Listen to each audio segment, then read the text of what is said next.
Exilio. Mi nombre es Pedro Corzo, hay muchas personas que no conozco aquí que tampoco me conocen, así que un saludo a todos. Ya están todos en la mesa. Waldo González López, que dijo que no podía venir. Luis Leonel León, que le va a dar respuesta a Waldo González López. René Álvarez.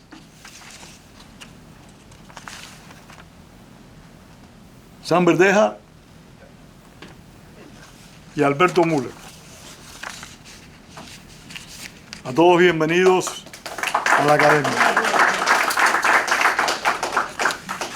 Como es habitual, cada uno de los nuevos investidos va a hacer lectura de su pronunciamiento, de su tesis, y va a ser esta respondida por una persona que ha sido seleccionada para hacerlo. Waldo González López, como les dije hace un momento, tiene un problema familiar, no pudo venir, no está aquí con nosotros. Por lo tanto, nuestro presidente fundador, Eduardo Lolo, va a dar lectura a la presentación de Waldo González López. Waldo González nació en Puerto Padre, Las Tunas, Cuba, en el año 1946. Es tan guapo que pones todavía el año en que nació. Ya yo lo quité. Es poeta, ensayista, crítico literario y teatral, editor, antólogo y periodista cultural. El título de su discurso de investidura es Cuba, La Habana y José Martí, la obra de Guillermo Cabrera Infante. Lolo.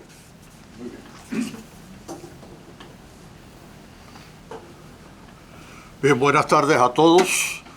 Bueno, casi ya buenas noches. Creo que en el argot beisbolero se dice que es el bateador emergente, ¿no? El emergente. Bueno, aquí es el lector emergente, porque desafortunadamente Waldo González López no pudo estar con nosotros.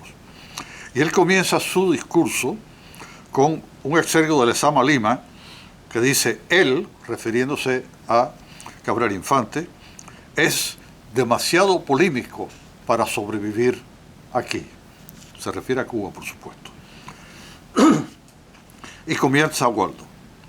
Criticado y envidiado en las dos orillas por no pocos de sus colegas, Guillermo Cabrera Infante constituye una de las más singulares figuras de las letras y el periodismo cubano, que como otros escritores de antes de 1959 apoyara, participara y colaborara con el castrismo, del que luego sería uno de sus más acervos críticos.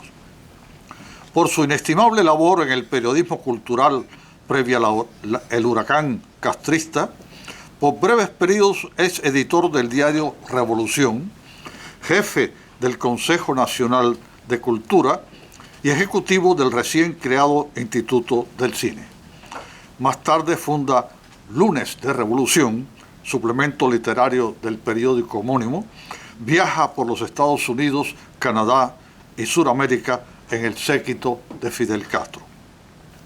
Tras la realización por su hermano Alberto Sabá Cabrera y el cineasta Orlando Jiménez Leal del corto PM, al intentar mostrarlo en los cines, es censurado por el recién creado Instituto Cubano de Industrias Cinematográficas.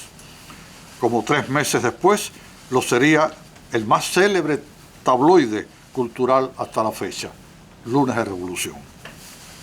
Luego de este primer conflicto con los creadores, el tirano revela su maléfica condición de censor y enseguida manifiesta en las tristemente célebres palabras a los intelectuales: dentro de la revolución todo, contra la revolución nada. Por fin, en 1962, es enviado, más bien alejado o silenciado, como agregado cultural de castrismo en Bélgica, donde radica hasta 1965, cuando fallece su madre y regresa a La Habana. En ese momento queda retenido por el régimen hasta que por presiones internacionales lo liberan y parte al exilio madrileño el 3 de octubre del propio año. A partir de ese momento evidenciará su irrevocable amor por sus amadas Cuba y La Habana. En consecuencia, entrevistado en 1968, confiesa que, y cito, todavía en Bélgica yo añoraba Cuba, su paisaje, su clima, su gente. Sentía nostalgias de las que no me libro aún y pensaba nada más que en regresar. Pero un país no es solo geografía, es también historia.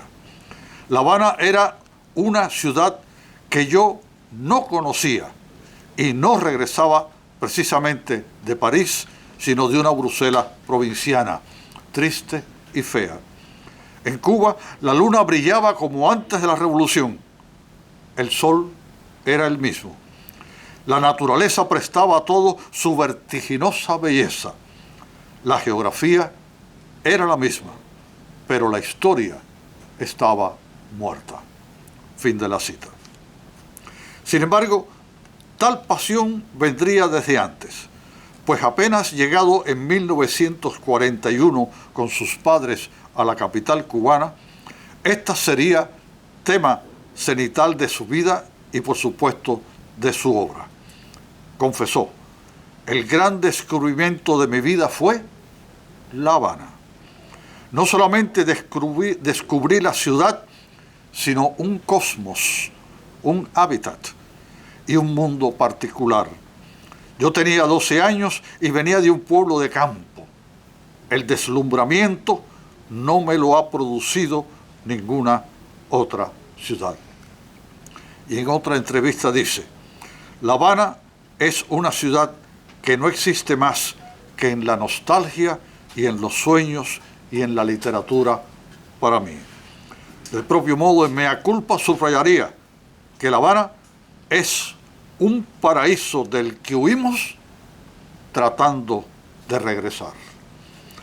De propio modo, la capital constituiría el tema central de su relevante obra Tres Tristes Tigres, ganadora del Premio Biblioteca Breve de la editorial Seix Barral en 1964, cuya galería de retratos ironiza o remeda a sus colegas Lezama Lima, Virgilio Piñera, Lidia Cabrera, Carpentier Guillén y Novas Calvo, llegando al icónico José Martí.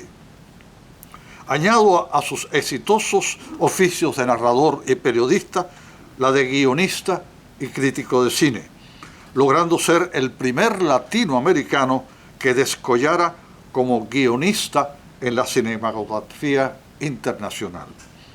Por todo lo anterior, por ser el primer intelectual que tras renunciar a su cargo diplomático criticó al desgobierno que integraba en ese momento como dirigente cultural, Cabrera adquiriría una estatura más allá de su labor literaria, una autoridad moral que pocos le deniegan, aunque condescendientes o desconfiados. Sin embargo, recibiría también el rechazo, el odio, la envidia desde las dos orillas. Penosas respuestas que constaté primero en La Habana y desde mi llegada al exilio con colegas que nunca lo aceptaron. ¿Acaso por su carácter, su talento o su celebridad? A contrapelo, mucho después en La Habana, en el año 2011, ya él estaba muerto, ve a la luz un inesperado libro con el que intentaría que él negase su amor por la patria y su posición.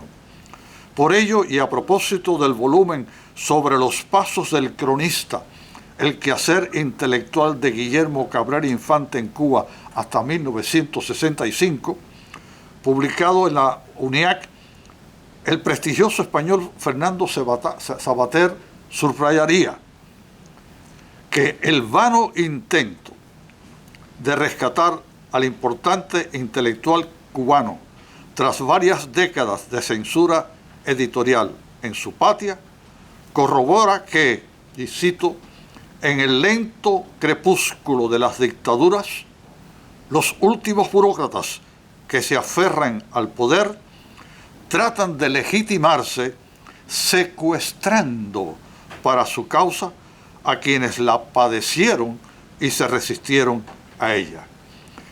Y que eso es lo que pretenden hoy los gestores del castrismo con Cabrera Infante. Otro señalamiento de Sabater es que los autores nunca entrevistaron a su viuda, la actriz Miriam Gómez, porque los hubiese desmentido. En consecuencia, este volumen se presentó como una reconciliación de Cuba con el Premio Cervantes, de quien nunca se enfrentó ni enemistó con su patria ni sus coterráneos. Los más opuestos, tal subrayara el también pedagogo hispano, Sabater, nunca la isla, ni sobre todo La Habana, fueron literariamente celebradas con mayor amor, con más desgarradora nostalgia y con mejor conocimiento que en la obra de Cabrera Infante. Y nadie vivió como él, tan pendiente de la libertad secuestrada y los padecimientos de los cubanos en la isla o en el exilio.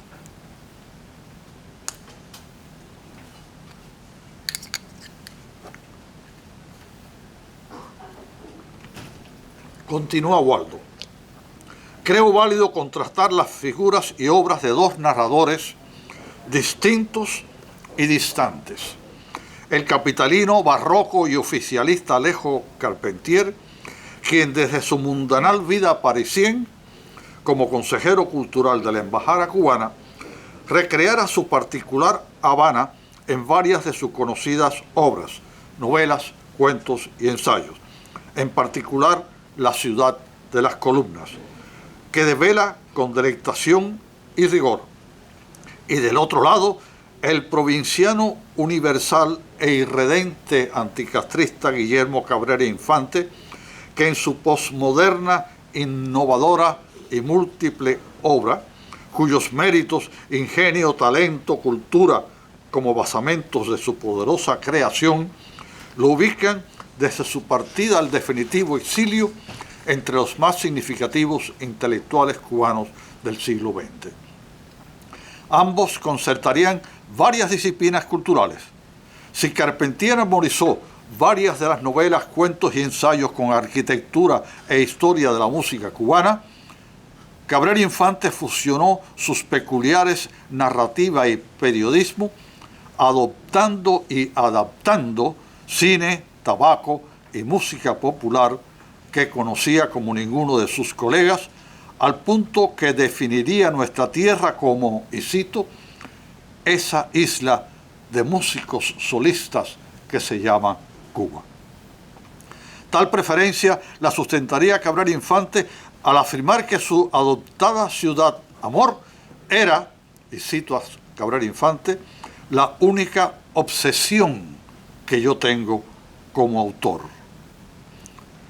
Como en los mordaces relatos de Tres tristes tigres, en las páginas de Mea Cuba, reaparecen estos, como otros intelectuales, tales como las polémicas alentadas por el tirano, las condenas impuestas a estigmatizados del exilio, Eberto Padilla, Reinaldo Arena, y en la isla cárcel Lezama Lima, Virgilio Piñera.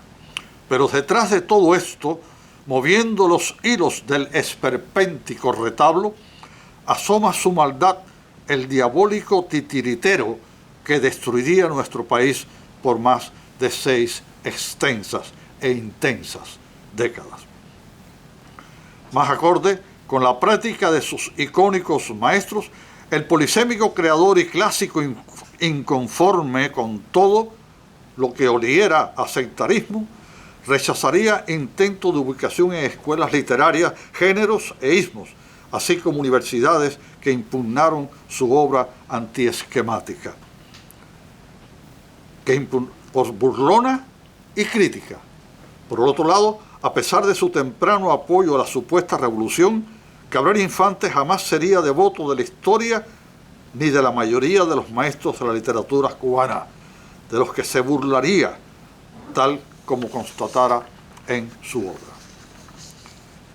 Forma parte de su obra su respeto por Martí. Cabrera Infante prologa en 1977 para la editorial barcelonesa García Gutenberg la edición de los diarios de Martí. ¿Acaso dando respuesta a las críticas sobre sus parodias? 3 años después, en Miami, el 17 de abril del 80, ofrecería, dentro de su ciclo Conferencias sobre el héroe de Dos Ríos, su canónica charla El martirio de Martí, en la que corrobora su admiración por el mayor cubano, al acusar que, y cito a Cabrera Infante, su obra ha sido usada como bandera política en todas partes, en Cuba, las dos, antes y ahora. Y aunque Martí fue muchas veces un escritor político, el tiempo ha demostrado que era primero escritor, luego político. Y aun cuando su escritura es política, vibra con una trascendencia que nos hace creer que su autor apuntaba más lejos. A la par, subrayaría el martirio de Martí, que fue su exilio, y el exilio que fue sus éxitos. Quizás evocando el prólogo solo 2 años antes de caer en Dos Ríos, Martí escribiría la reedición de la antología de versos escritos en la Guerra de Independencia, reunidos en Los Poetas de la Guerra, que ya haría falta una edición moderna, dicho sea de paso. Bueno, esto no lo dice Waldo, lo digo yo. El cubano tiene que meter la cuchareta siempre en todo. Cuando Martí por fin completa su martirio, produce páginas del diario que son en realidad trozos memorables de nuestra literatura. Según va a la muerte, la expedición guerrillera es su camino de perfección literaria. Cierro cita. Merecedor Cabrera Infante, entre otros, de las distinciones, bueno, muchas distinciones, muchos premios, honoris causa, sería adepto del también periodista y escritor e independentista, sobre el que lamentara el desconocimiento de España del gran cubano, y acusatorio agregaría: quizás se ha silenciado a Martí porque fue un escritor subversivo.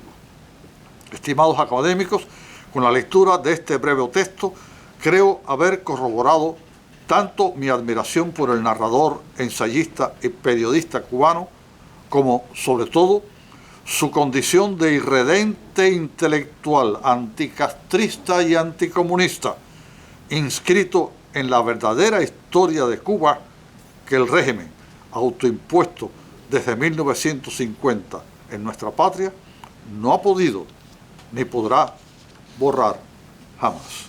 Muchas gracias a nombre de Europa.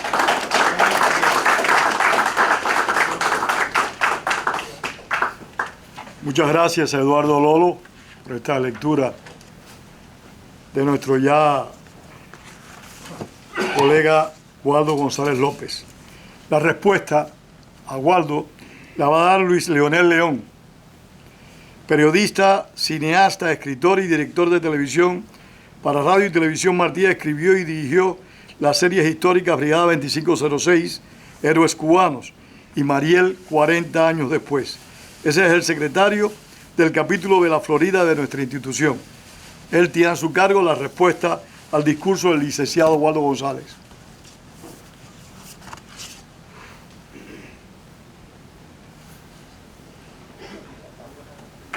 Gracias. Pensaba... Bueno, yo escribí un texto hace un tiempo, es la segunda vez creo que hacemos esto con Waldo. Fue creo como a principios de año. Lo había titulado Todas las Habanas son Habanas perdidas, y lo voy a leer acá.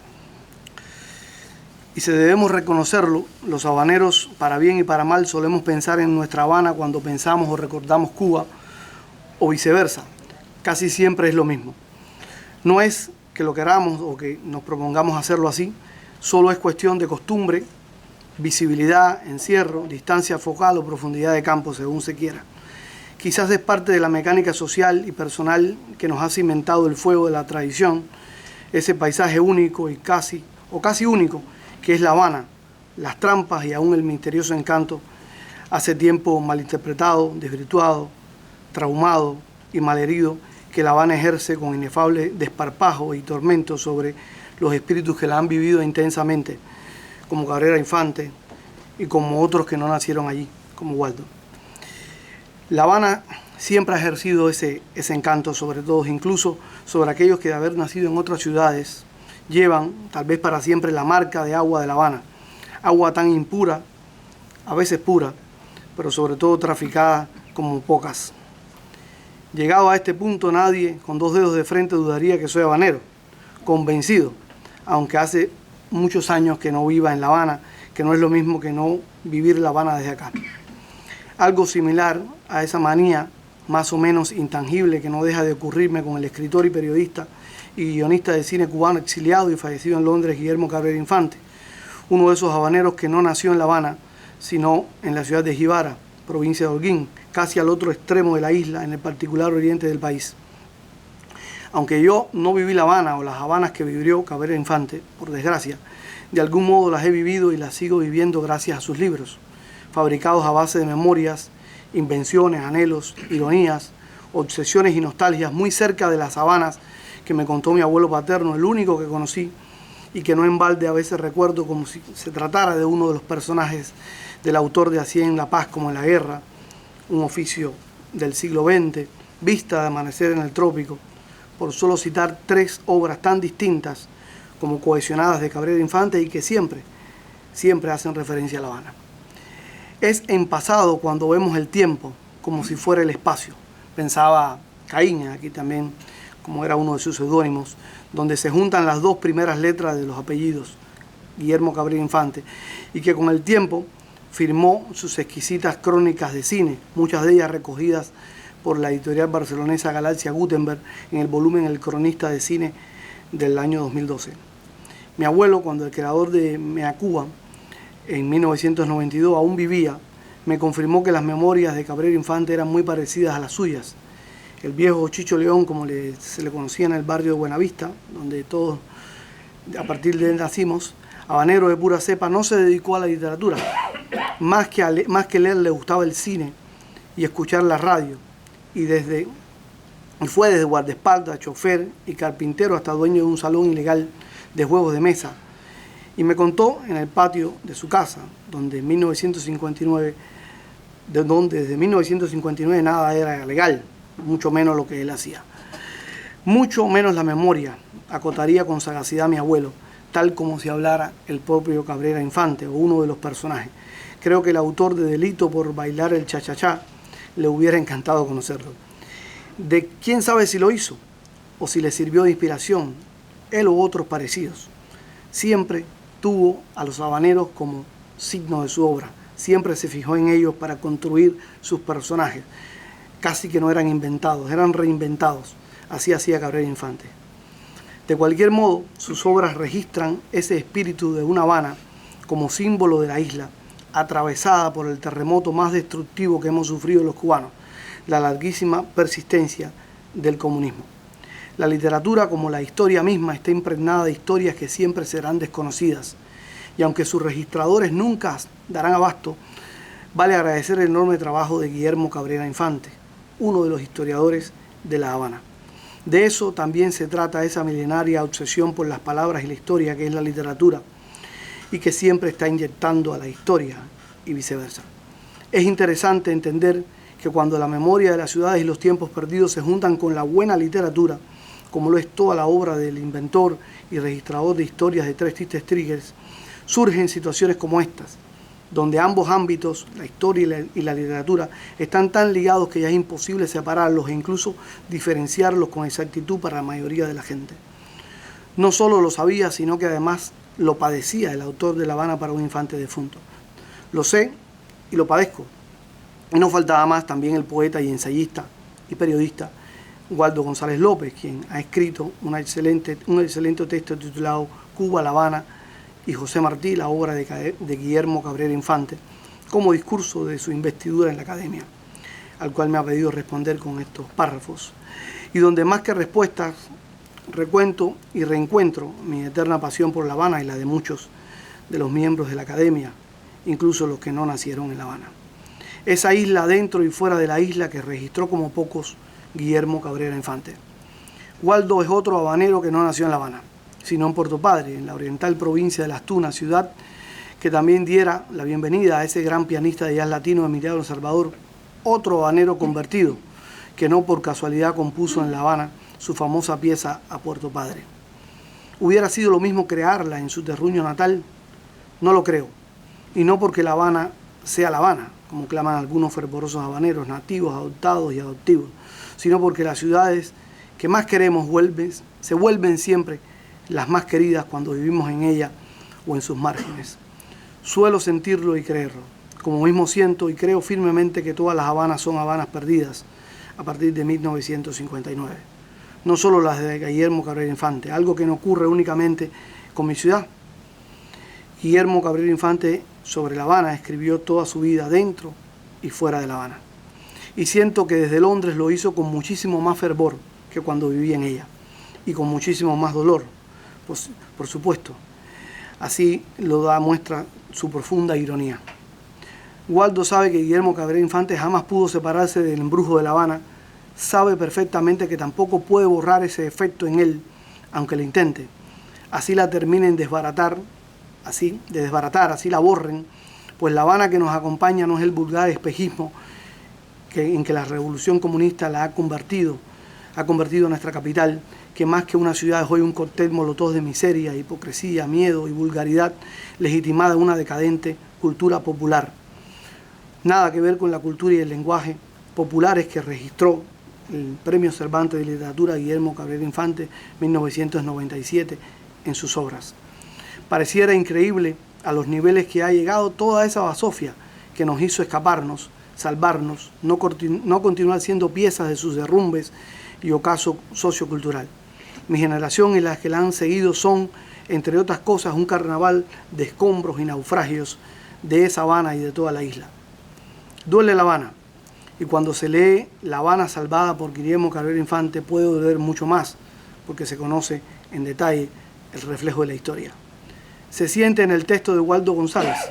Leer mi ciudad, mi primera ciudad, fue alguna vez, mientras viví en ella, una de mis lecturas favoritas a través de él. Creo que la más ardua y la más adictiva. La Habana, como pocos sitios, más que un lugar en el mundo, es un libro, y no siempre abierto. Muchas de sus páginas han sido arrancadas, incineradas, trastocadas, vueltas a un doloroso y ordinario olvido, por suerte no todas. Mi Habana, nuestra Habana, me atrevo a decir que la nuestra, más que una ciudad, es un artefacto mental, sentimental, no sentimentaloide, sino un ejercicio, eso sí, repetido, casi obligatorio, casi como una buena borrachera por una razón insignificante, pero inevitablemente gozada. Creo que así lo pensaba Cabrera Infante, aunque seguramente nunca lo escribió. Y para nada me molesta esa relación de celador, de guardaespaldas que compartimos La Habana y yo, ella conmigo y yo con ella. Me duelen las piezas rotas de la ciudad real, sus profundas y sucias heridas, pero como un niño feliz que arma un rompecabezas me salva pensar en sus mejores tiempos, su historia, relatadas, dejadas de manera impecable, historiadas, como dijera Waldo, en la obra de Guillermo Cabrera Infante. O todo ese mar incontenible, intocable, a veces irreal, que pretendo conservar como su historia, la que me contaron, la que leí, la que imagino, la mía en ella. Creo que algo parecido le sucedía a Guillermo Cabrera Infante y también a nuestro nuevo académico Waldo González, autor de un libro de versos que por casualidad se llama Salvaje Inocencia, escrito en La Habana. Waldo también padece esa bendita enfermedad que es amar La Habana, a pesar de su destino. Sin ceguera, quiero pensar, aunque todo amor lo contiene, que en algún momento se vuelve más o menos ciego este amor por La Habana. Dos títulos de Waldo se vuelven más que sensaciones de esto, certezas. ferocidad del destino y el sepia de la nostalgia. También La Habana está ahí. Y no se trata de una pobre nostalgia, ni mucho menos de una melancolía por la arquitectura destartalada en gran medida, ni por los recuerdos de los muchos años allí vividos, buscándola, buscándonos entre sus mitos, sus avatares, sus escombros, sus misterios, sus andamios y finalmente entre sus fugas, de las que somos parte. Somos millones los fugados de La Habana y de la isla. Queremos saberla, vivirla. Es un interés sostenido, una especie de imán que nos empuja contra los significados simbólicos de eso que es más o menos una ecuación: ciudad es igual a memoria, memoria es igual a ciudad. La Habana es mucho más que eso, no solo para mí. Lo demuestra la buena literatura, que ha sido imposible no escribirse en La Habana y se ha tenido que escribir fuera de ella. Guillermo Cabrera Infante es quizás el ejemplo más universal, al menos en el siglo XX. De ahí que más que cavilarla o estar al tanto de lo que allí sucede por las noticias, las ciertas y las inventadas que nunca faltan, por los testimonios de algunos amigos, esos que a veces se atreven a contarla y a confesar sus quebrantos, La Habana llega más a mí, a Waldo y a muchos de los que aquí estamos, a través de sus libros, que tal vez sean pocos, pero sus espíritus nunca nos abandonan. Libros que cuentan las historias de la ciudad y libros que además, como un plus decisivo, han podido atrapar los sentimientos de su gente, que siempre serán mucho más difíciles y también más raros. Esa especie de pericia que pertenece más al oficio de escritor que al de periodista, historiador o perturbado recolector de hechos.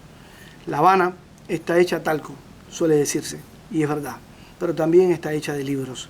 Y aquí vuelvo, o deberíamos todos volver a agradecerle a Guillermo Cabrera Infante por esa obra inmensa. Hay libros y autores habaneros a los que siempre, al menos desde los años 90, no he podido dejar de regresar. El caso más inevitable es ese habanero, insisto, que no nació en La Habana. Guillermo Cabrera Infante y sus dos títulos clásicos, Tres tristes tigres, escrita hace más de 50 años, y La Habana para un infante defunto, publicada hace más de 40. El autor y las novelas que más de cerca tengo, que más de cerca viven en mí y en muchos, creo que en la mayoría de los habaneros que conozco. Y tal vez a los que más he recurrido con placer infinito, que no decrece, muy al contrario, al menos hasta ahora. Ni Salinger, ni Kundera, ni Eco, ni Borges, a los que he vuelto una y otra vez y que siempre están enfocados en sus ciudades, siempre, como Guillermo Cabrera Infante con La Habana, esa obsesión, como esas invenciones de Caín, el autor más cubano, más habanero que conozco. Esto me complace, sea una coincidencia entre Waldo González y yo, o al menos es lo que leo en su excelente discurso. Es un placer darle las gracias a Waldo por este ensayo sobre Guillermo Cabrera Infante y darle a su vez la bienvenida a la Academia, una pequeña casa imprescindible para devolverle a Cuba su propia historia, la historia real e inevitablemente incompleta, que la gran mayoría de los cubanos no solo desconoce, sino que ni siquiera imagina. Es bueno reconocer en el texto de Waldo la mirada de Guillermo Cabrera Infante. Lo ha retratado con pericia y pasión, tal como si lo escribiera el propio Caín. Siempre será un placer, aunque nostálgico, recordar que La Habana de hoy y de las últimas décadas no siempre fue esta pérdida casi infinita de La Habana más hermosa, más Habana. La Habana difunta que vive en mí y también en Waldo y también, por supuesto, en Caín y tal vez en muchos de ustedes. Y que muy a pesar de todo no se ha hundido. Ahí está, como escribiera Guillermo Cabrera Infante, todavía surgiendo de entre el océano y el Golfo. Ahí está, como si nada. Algo así, echando mano a los juegos tropológicos y la ambigüedad de burlar la censura, escribí en 1997. Les comparto la anécdota. Cuando Guillermo Cabrera Infante ganó el premio Cervantes de 1997, le dediqué una emisión en mi programa de radio Una Imagen Posible, que transmitía Radio Metropolitana, en La Habana. Al día siguiente me llamaron a la oficina del director provincial de radio por haberle dedicado un espacio a un contrarrevolucionario.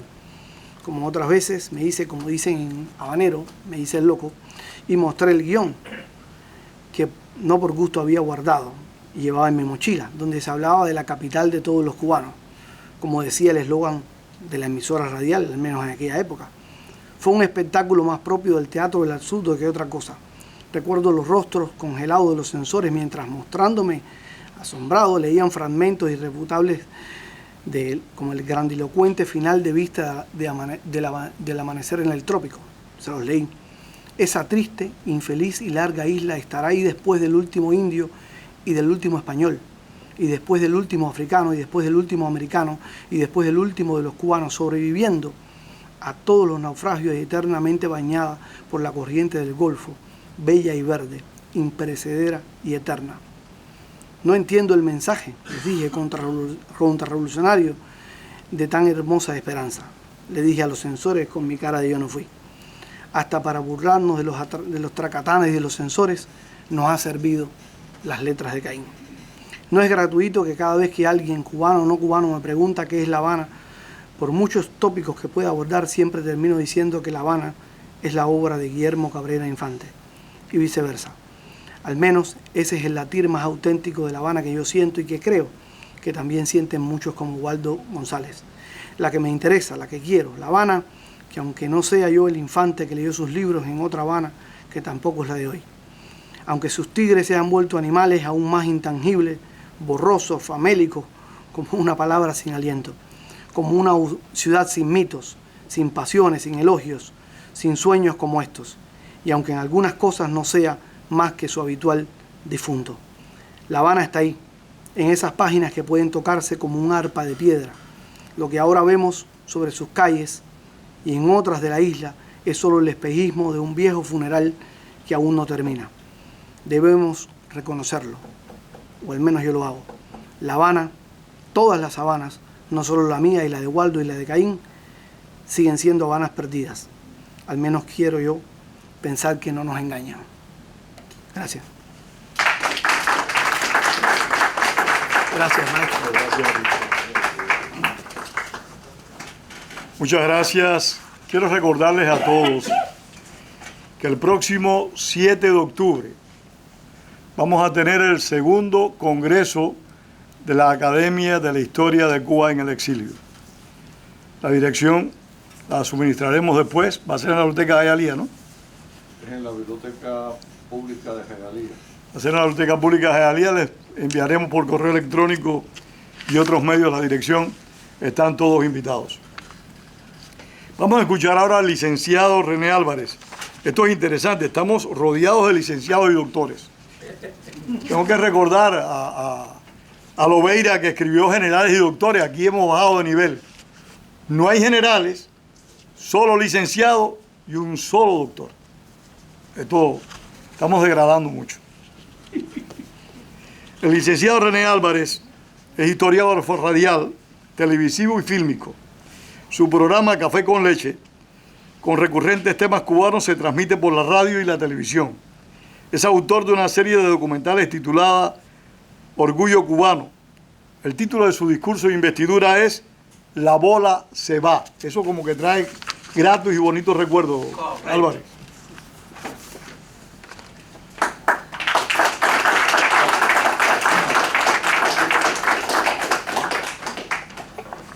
Buenas noches.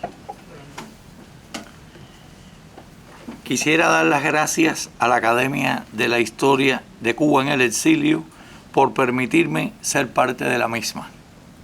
Es un gran honor el continuar haciendo, junto a tan destacados colegas, obras que permitan rescatar la cultura y la tradición de nosotros los cubanos al margen de la dictadura comunista. Hoy quiero presentarles parte de este material titulado La bola se va, donde se narra cómo llega el béisbol a Cuba y cómo los cubanos elegimos este deporte como una forma de protesta contra el colonialismo español. ¿Cómo llega este gran deporte a Cuba? Se sabe que el béisbol se introdujo en Cuba alrededor de 1860 por cubanos que estudiaban en los Estados Unidos, así como por marineros norteamericanos que hacían escala en los puertos de la isla. A partir de entonces, el béisbol se extendió rápidamente por toda Cuba. Se dice que el primer cubano que trajo un bate al país fue Nemesio Guillot en el año 1864. Guillot aprendió a jugar en Mobile, Alabama, y después de él 2 cubanos más fueron enviados a Mobile, incluido su hermano Ernesto Guillot. Una vez que regresaron a Cuba, estos pioneros cubanos fundaron el Club de Béisbol de La Habana, Habana Baseball Club, el primer equipo de béisbol cubano del que se tenga conocimiento, no solamente en Cuba, sino en toda Latinoamérica. Otro dato histórico e interesante es que durante la Guerra de Independencia cubana, el béisbol se convirtió en un símbolo de las aspiraciones de futuro de una Cuba moderna, desvinculada por completo ya del sistema colonial imperante. El 1 de octubre de 1868, Francisco de Lerzoudí, capitán general de la isla, dictó un decreto mediante el cual suprimía la práctica del béisbol en el territorio nacional, por considerarlo un juego anti-español y de tendencias insurreccionales, contrario al idioma y que propiciaba el desamor a España. Dicha prohibición impulsa al jugador cubano Esteban Bellán a emigrar en 1869. Una vez en los Estados Unidos, Bellán se convirtió en el primer jugador de origen latino que participó en las grandes ligas de béisbol estadounidenses. Mientras, en Cuba las famosas corridas de toro empezaron a ser desplazadas por el nuevo deporte. Se conoce también que José Dolores Amieva y sus 2 hermanos, también jóvenes estudiantes, ayudaron a propagar el deporte que habían conocido en Norteamérica. Ellos, haciendo caso omiso de la prohibición de las autoridades coloniales, crearon un equipo en Matanzas y comenzaron a jugar en los terrenos yermos. Tanto en Matanzas como en La Habana, el juego comenzaba a extenderse, lo que hizo que pronto se construyera en Pueblo Nuevo, Matanzas, el estadio del Palmar de Junco, reconocido como el primero de su clase en la isla y donde se celebraría en 1874 el primer juego oficial de pelota en Cuba. El terreno del Palmar de Junco pertenecía a los descendientes del doctor Martín del Junco, famoso abogado fiscal de la Audiencia de La Habana y lanzador amateur en sus días de estudiante. Se construyó una glorieta con techo y otra a la intemperie, en lo que después se conoció como las Gradas del Sol. El primer partido del Palmar de Junco se celebró exactamente el domingo 27 de diciembre de 1874 entre Matanzas y La Habana. Según una crónica parecida, 4 días después, en el periódico El Artista, editado en la ciudad de La Habana, el equipo representativo de esta ciudad venció al Matanzas con anotaciones de 51-9 en 9 entradas, apoyado por los lanzamientos de Ricardo Mora y el bateo del receptor Esteban Bellán del Mutual Club de Nueva York en las grandes ligas. Bellán no solamente fue el pionero de todos los cubanos y latinoamericanos en jugar en las grandes ligas, en esas ligas mayores, en 1871, sino también Bellán se convirtió esa tarde en el primer cubano y latinoamericano en conectar 3 jonrones en el mismo encuentro. Según la reseña firmada por un redactor deportivo, una numerosa concurrencia presenció el juego, que llamó la atención por su novedad, agregando que también gustó mucho el sencillo y apropiado uniforme de La Habana Club. El partido lo inició y lo terminó el lanzador Ricardo Mora, quien asimismo anotó un jonrón. 3 años después, en 1877, se concertaría en el propio Palmar de Junco el primer encuentro internacional con un equipo norteamericano que había llegado al puerto de Matanzas a bordo de un barco escuela de Estados Unidos. Un año después, en 1878, la fiebre del béisbol o la pelota se apoderó de todos los cubanos y su implicación lingüística en su nombre. Se bautizó cubanamente como el juego de la pelota, El 29 de diciembre de 1878 se inauguró el campeonato profesional entre Habana y Almendares, elencos que más tarde se convirtieron en los elementos y eternos rivales de dichos torneos. El partido se efectuó en el terreno de La Habana, en la calle Línea, en El Vedado. Se construyeron estadios por todas partes y en La Habana docenas de aficionados acudían a los placeres yermos para ver jugar el béisbol. En este mismo año, los españoles quisieron imponer el balompié. Querían que el balompié fuera en Cuba su deporte principal, alegando que se trataba del deporte de los reyes, pero ya era demasiado tarde, pues eran los cubanos los que comenzaban a convertirse en los reyes del béisbol. Ya para los años 1890 y 1891, los cubanos habían introducido el béisbol en México, en Puerto Rico, así como en República Dominicana y en Venezuela.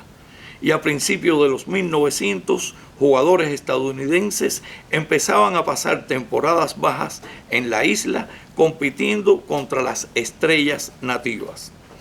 Con la formación de la República de Cuba, el béisbol se consolida como deporte nacional y se le conoce como la época dorada. En este mismo periodo, el juego vive una etapa de afianzamiento, principalmente en la región occidental, con la creación de la Liga Cubana de Béisbol, conformada en algunos momentos por 4 o 5 equipos, pero con un promedio de 3 conjuntos por temporadas en este periodo. Las tradicionales fueron Almendares, el Habana y el Fe, apareciendo a finales de los años 20 dos novenas que harían época en el segundo cuarto del siglo XX, Marianao y Santa Clara. El consenso en general es que el juego fue inventado en los Estados Unidos y perfeccionado en Cuba. Y no podemos concluir sin antes mencionar a los 4 jugadores cubanos en el Salón de la Fama en Cooperstown: Martín Dígigo, Tani Pérez, José de la Caridad Méndez y Cristóbal Torriente. Al mismo tiempo que hay que recordar y mencionar a nuestro querido Rafael Felo Ramírez, quien también se encuentra en el Salón de la Fama, pero como narrador deportivo. En conclusión, los jugadores de béisbol siempre han sido una valiosa exportación de Cuba. Durante la dictadura totalitaria, muchos han emigrado arriesgando sus vidas y han elegido huir a los Estados Unidos, obteniendo contratos millonarios en las grandes ligas, todos dejando atrás a su familia, a su país, para adaptarse a una nueva vida y aprender un nuevo idioma. En la actualidad, los peloteros cubanos están rompiendo récords históricos en las mayores, pues el número de ellos está en crecimiento en el mejor béisbol del mundo. Nosotros los cubanos tenemos el béisbol en nuestra sangre, algo que ni el colonialismo español ni el régimen comunista de Cuba nos pudo quitar. Cuando los españoles quisieron imponernos el amor al fútbol, diciendo que era el deporte de los reyes, nosotros hemos demostrado a través de la historia que fuimos, somos y seguiremos siendo los reyes del béisbol.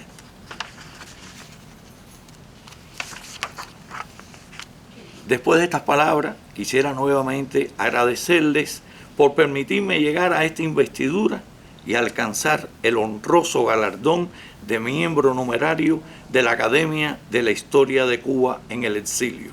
Manifiesto delante de todos mis colegas mi compromiso con seguir rescatando la historia, las costumbres y las tradiciones de nosotros los cubanos. Muchas gracias.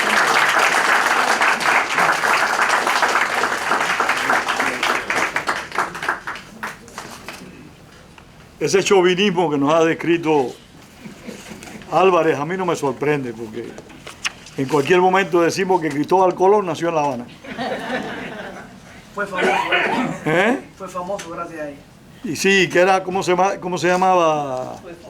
El proxeneta ese cubano del principio del siglo, Lolo.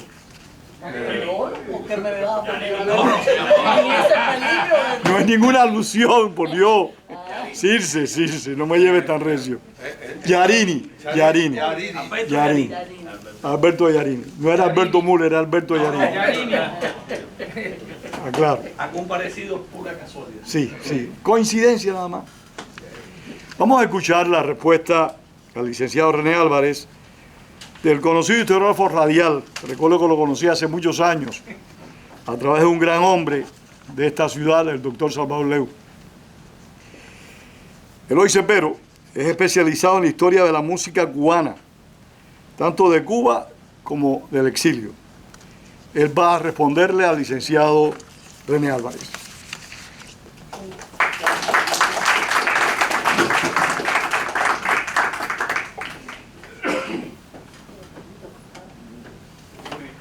Aquí cuesta trabajo. René me tiró una culpa.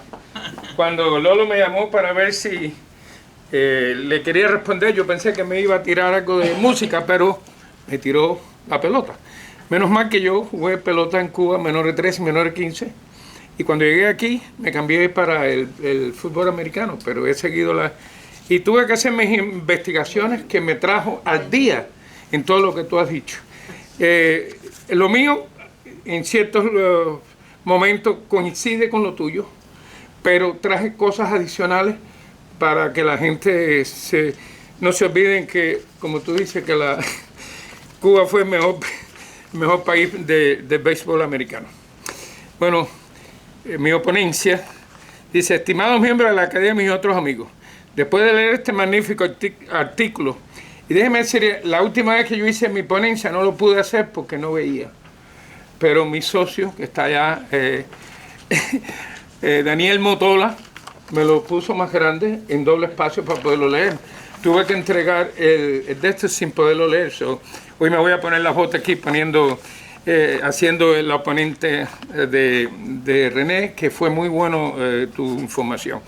Este magnífico artículo sobre la historia del béisbol en Cuba, me propongo a contestar cómo llegó el béisbol a Cuba, y también he tratado de poner al día algunos datos olvidados. ¿Okay? Lo mismo, más o menos esta parte que coincide mucho con lo tuyo.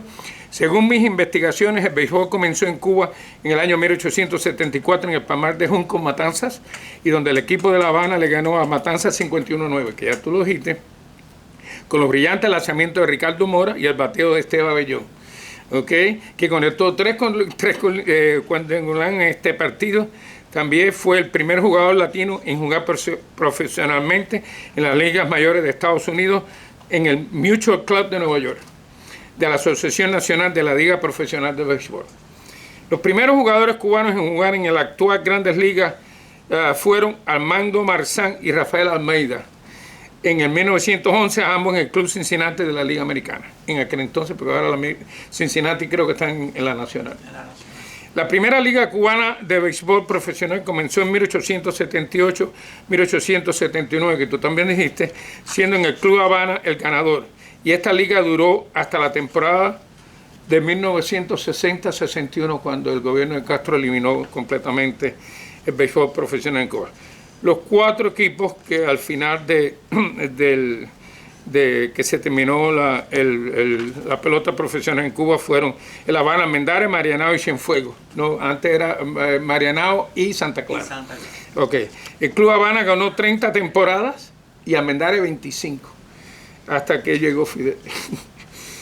Entre las grandes lanzadores que se encuentran Adolfo Luque, quien en 1923 ganó 27 juegos y perdió 7, y tuvo un averaje de 1.93 de carreras limpias permitidas. Esto es algo adicional que traje.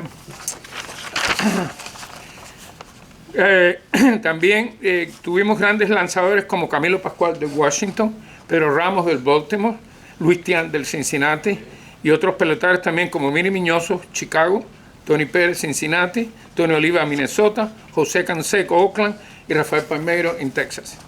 Entre los dirigentes, coaches, hemos tenido a Cookie Rojas de Miami, Carlos Tosca de Toronto, Freddy González de Miami, que duró poco, pero estuvo, y Miguel Ángel González, quien fue el primer hispanoamericano en dirigir un equipo en las grandes ligas con los Cardenales de San Luis en 1938, de modo interino, hasta que fue sustituido por uno permanente.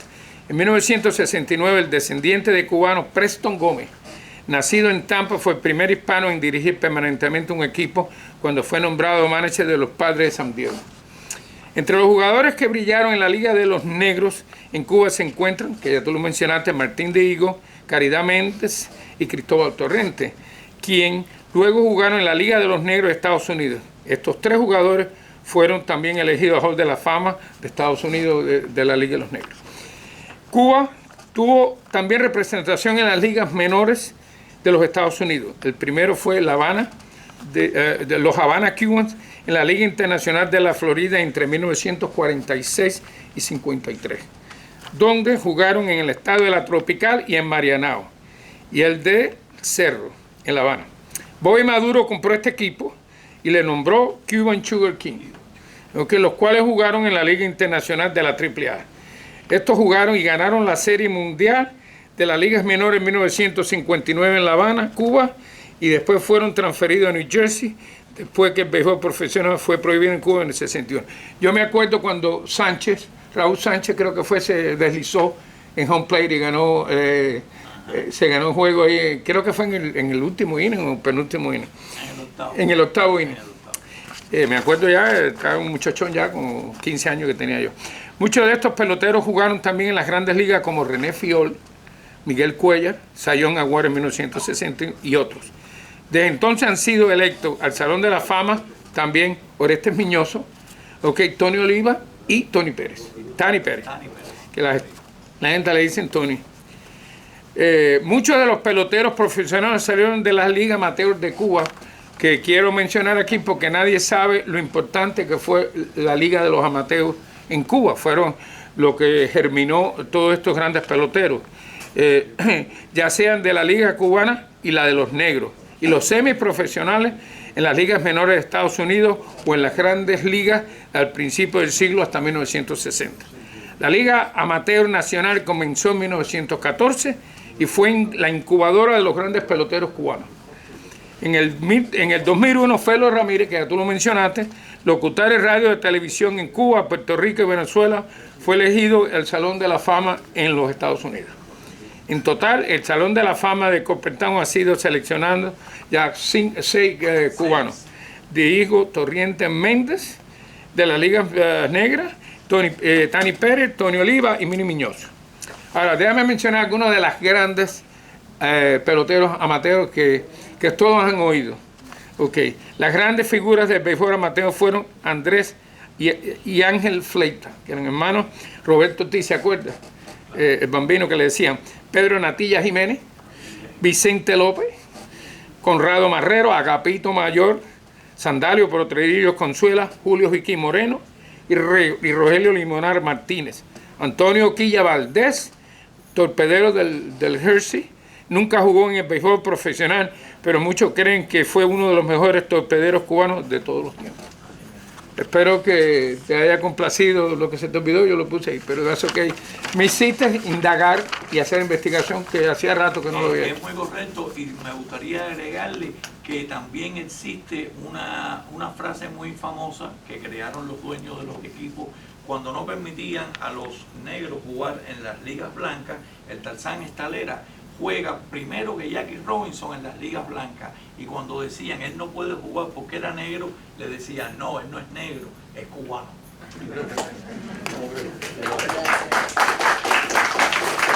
Los escépticos se tienen que convencer que Colón nació en La Habana. Gracias. Hay que convencerse de eso. Vamos a abreviar porque el tiempo está corriendo en contra nuestra. Así que vamos a escuchar ahora al licenciado Sam Verdejar, nativo de Matanzas, destacado empresario, periodista e investigador, coautor del más importante registro histórico de los éxitos de los cubanos exiliados, titulado Hechos acerca del exilio cubano. Gracias a usted.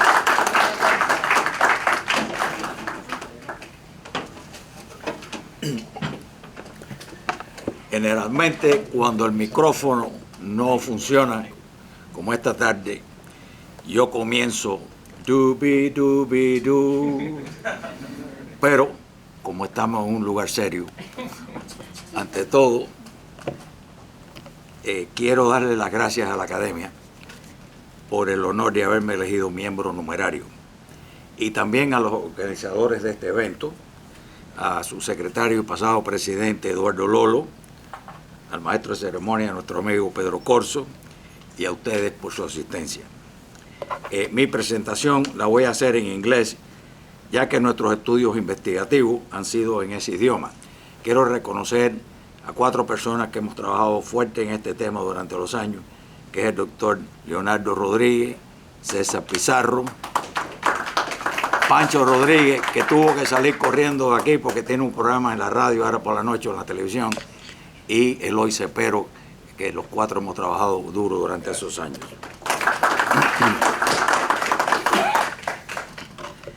En inglés. Cubans had been in exile since the mid-1800s, when Father Felix Varela flew to New York. In the second half of that century, José Martí spent most of his adult life outside Cuba as well. In the 1900s, many Cubans took the road of exile, most notably during the governments of Gerardo Machado and Fulgencio Batista. However, none of those had the duration, the number of exiles, or the impact in Cuba and the places where they settled than during the more than 64 years of the Castro brothers' dictatorship, which transformed the island from a country of immigrants to a country of immigrants. That's our tragedy.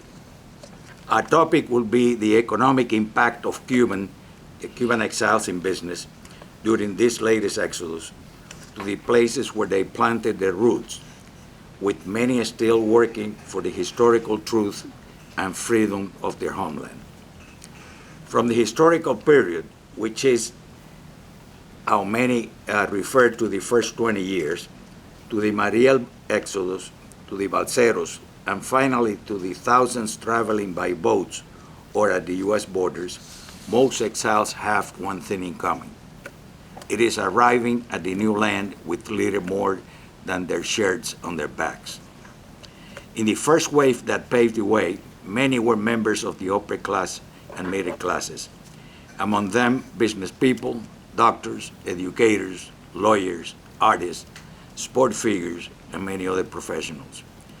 They settled mainly in the United States and Puerto Rico, although the Cuban diaspora was extended to Venezuela, Mexico, Spain, the Dominican Republic, Central America, and many other countries. In the United States, most exiles made South Florida and Miami in particular their home, although many went to New Jersey, New York, and California. The exiles' greatest impact has been, of course, in Miami. The city not only received the largest number of exiles, but it was also a very young city, founded in 1896, and considered sort of the last frontier, providing many opportunities for the new arrivals. But it was not easy, for most of a new language and a lack of resources made for very challenging times. The first few years after the Bay of Pigs invasion and the missile crisis, Cuban exiles continued to hope they soon will be returning to Cuba. These years were known as la maleta, for the suitcase that many Cubans kept always packed, ready to go home at a moment's notice. But the Kennedy-Khrushchev Accord started to leak, where the United States had agreed not to invade, not to allow exiles to invade Cuba, and remove their missiles from Turkey in exchange for the Soviet Union to remove their missiles from Cuba. The exiles realized that they were here to stay longer than they initially expected. The number of Cuban businesses were rapidly increasing, and professionals were excelling in their fields. To talk about the business successes of the Cuban exiles and their descendants, first we must cover the critical role the banking system played, which is not surprising given how important the banking system had been to Cuba's economic growth in the years before the Castro's nationalization of the industry. Bankers, like accountants and businessmen, and people dealing mostly with numbers, found work in their field much more easily than those in other professions. After a slow start, many Cuban bankers were able to demonstrate their proven abilities and work ethics, and American banks began to offer them jobs that allowed them to begin lending to other Cubans. As the years passed, the demonstrable results achieved by Cuban banking pioneers put them on the fast track for promotions, eventually leading some to become presidents and CEOs of the same banks they had joined as clerks and tellers. The first exiles to become president was Carlos Arboleda, followed by Aristide Sastre, Rafael Corona, Antonio Infante, and Luis Botifold. Cubans with no credit began to show up at banks asking for money to finance their fledgling operations, but the Cuban bankers knew that the people across their desk, they knew that they had either owned a similar business in Cuba or knew of their character and work ethic. That's how these exiles were granted the character loans. Character substituted balance sheet and credit ratings. The Cuban entrepreneurial spirit thrived everywhere it was implanted, starting with the first wave known as pioneers. They brought valuable experience not only in traditional Cuban industry, such as sugar, tobacco, and rum, but they also quickly adapted to the changing market needs of the countries they choose. Among the thousands of names of pioneers, I'm going to just mention 2 or 3 because it's late. In the sugar industry, we had the Alfonso Fanjulin family, and in the sugar trade, Julio Lobo and Francisco Blanco. In the tobacco industry, Ramon Cifuentes with Partagás. In the rum industry, the Bacardi family, Facundo Bacardi, Pepin Bosch, Manuel Jorge Cutillas. In the health care, we have Benjamin León Sr. that opened Miami's first Cuban medical clinic, Clínica Cubana. His son, Benjamin Jr., followed developing today's León Medical Centers. We have people like Armando Guerra with Sedanos, Jorge Mascanosa with Church and Tower. The early wave of entrepreneurs, the pioneers, we just talked about it, greatly contributed to the spirit of entrepreneurship of the new generation, composed primarily of their descendants and new arrivals. Among the new generation, we also need to mention the successes of many of the more than 14,000 unaccompanied children that came through the Pedro Pan operation between December 1960 and October 62. For example, of that group is the real estate developer Armando Codena.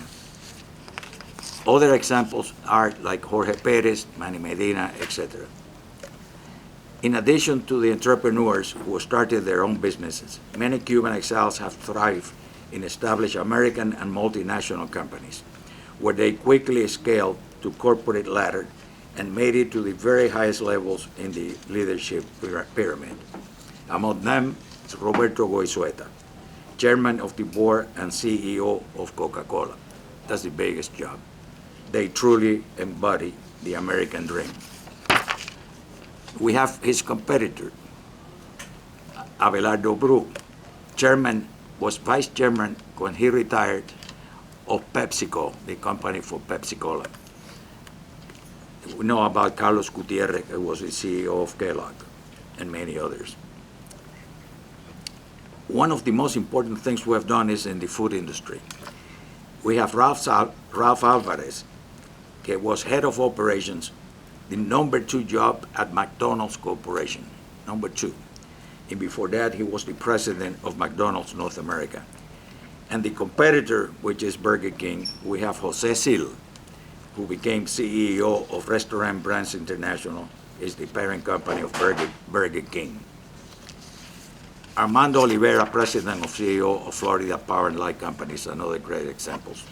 These are only a few of the thousands of achievers, the pioneers, second and third generation of Cuban exiles who have not lost a step in pursuing the entrepreneurial spirit. But one way to measure their success in business is through the numbers.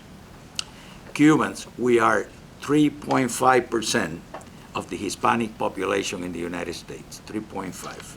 However, according to the U.S. Census Bureau survey published in 2015, of the Hispanic-owned firms in the United States, Cubans own 281,000, which represents 8.5% of all the Hispanic companies. So we're 3.5, but have more than double 8.5 of all the Hispanic companies. But if that's good, this company produced sales and receipts for $92.6 billion, which is almost 20% of everything which is the Hispanic company sales. 20% are Cuban. It's unbelievable when you look at the numbers. That with a payroll of more than $11.2 billion, 16% of the payroll is Cuban. To conclude, Cuban exiles have demonstrated by their work the known poem of a Spaniard intellectual, Antonio Machado, that says, "Caminante no hay camino, se hace camino al andar." Thank you.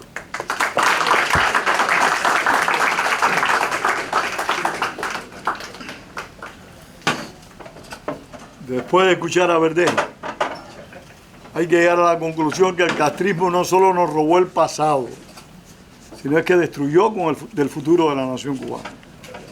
El daño ha sido terrible. Vamos a escuchar la respuesta a San Verdeja de Eduardo Lolo, catedrático jubilado, presidente fundador de nuestra institución y en gran medida el alma de esta institución. Autor... No sigas con los títulos. No, los títulos, ahí hay que decirte también el conde de Provenza. Se te lo vamos a dar. Autor de más de una docena de libros de historia y estudios culturales. Él le da la respuesta a San Verdeja. Ok, muchas gracias. Vamos a... No voy a hablar en inglés, porque mi inglés es Enrique Ricardo like English. So, Circe, I am home. So, no. Bueno, comienzo mi respuesta al magnífico discurso de San Verdeja. Ningún hecho sin registro, por muy importante que éste sea, es historia. El registro puede ser físico, pictórico, en palabras u otros medios. Sabemos de la existencia de los dinosaurios por la presencia de sus esqueletos fosilizados. Conocemos de la vida del hombre de las cavernas porque nos dejó sus petroglifos en las grutas donde habitaba. Luego, con el nacimiento de la palabra escrita, nos llegó el registro histórico por antonomasia, a veces creado hasta por el mismo héroe que participara en las sergas, como fue el caso de la conquista de las Galias por los romanos, descritas en la obra de Bello Gallica, La guerra de las Galias, de Julio César. En otras ocasiones es un cronista profesional que es testigo, componente o investigador de las lides de los protagonistas y evalúa los hechos. Valga el ejemplo del historiador militar y filósofo griego Xenofonte, discípulo de Sócrates, quien con su obra La Ciropedia fijó en el tiempo la verosimilitud de las hazañas del rey persa Ciro II el Grande. No sucedió así con el anglo o sajón King Arthur. Su supuesta historia, llegada hasta nuestros días por transmisión oral de generaciones, es de todos conocida solamente gracias a las obras literarias, musicales, pictóricas y hasta fílmicas que le han dado a conocer al público de todas las culturas. Sin embargo, aunque infinidad de estudiosos, arqueólogos y otros eruditos de especialidades varias han tratado de encontrar un registro histórico que avale su existencia, todos sus esfuerzos han sido hasta ahora vanos. Por lo que el rey Arturo y demás personajes de su saga se han convertido en leyenda. Si no hubiera sido por Jenofonte, probablemente la existencia de Ciro II el Grande también sería una fábula. Si el rey Arturo hubiese tenido un Jenofonte, sería historia. Queda entonces a los cubanos de las últimas 6 décadas, tanto en la isla como en el exilio, el garantizar que nuestras luchas, éxitos y fracasos no se conviertan en leyenda por falta de registros. Alejandro González Acosta, académico correspondiente de nuestra institución en México, escribió en uno de sus mensajes a sus colegas lo siguiente, y cito: antes que desaparezcamos por completo, se impone que entre todos preparemos una historia general del exilio cubano. Eso puede y debe ser una tarea primordial de la Academia de la Historia de Cuba en el Exilio y de cada uno de sus correspondientes. Nadie escribirá nuestra historia si no somos nosotros mismos.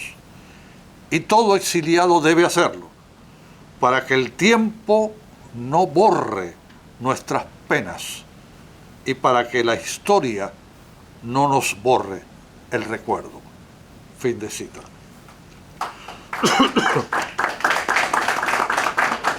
Sam Verdeja, a quien investimos hoy como miembro numerario de nuestra academia, es uno de los cubanos de este lado de la historia, quien desde hace tiempo se ha dedicado a dejar un registro fidedigno de los avatares de nuestro exilio. Es coautor junto a Guillermo Martínez, desafortunadamente ya fallecido, de Cuban An Epic Journey, The Struggle of Exile for Truth and Freedom. Un voluminoso libro, tiene más de 800 páginas, publicado por la organización FACE, Facts About Cuban Exiles, que ya va por su segunda edición. Aunque la autoría de los textos son en su mayoría de Sam Verdeja, gracias, y también buscaron y obtuvieron la colaboración de especialistas en materias importantes, tales como Eloy Cepero, que está por acá, Raúl Eduardo Chao y Federico Justiniani, también miembros de nuestra academia, así como Juan Clark, Olga Connor, Leonardo Rodríguez, Marco Antonio Ramos, Eduardo Sayas Bazán y otros destacados del exilio. Por último, quiero llamar la atención sobre un evidente, exhaustivo trabajo de campo, que es el más difícil de hacer, previo a la confección de esta monumental obra, y al hecho de presentar su valioso contenido en 2 lenguas impresas aparte, pero simultáneamente, una en inglés y otra en español.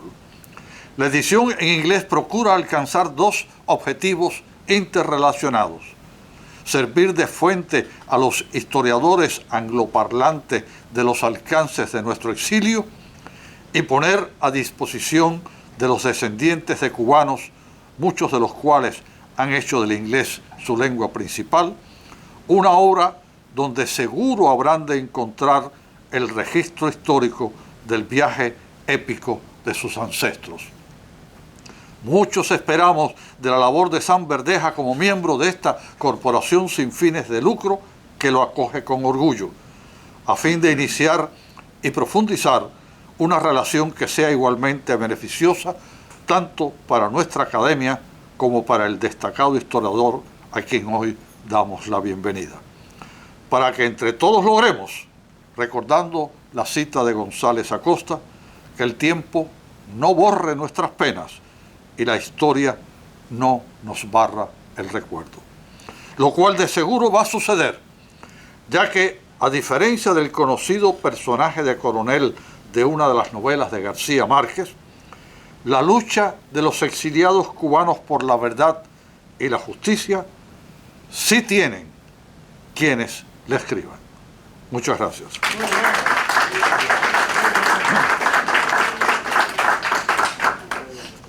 Muchas gracias, Eduardo.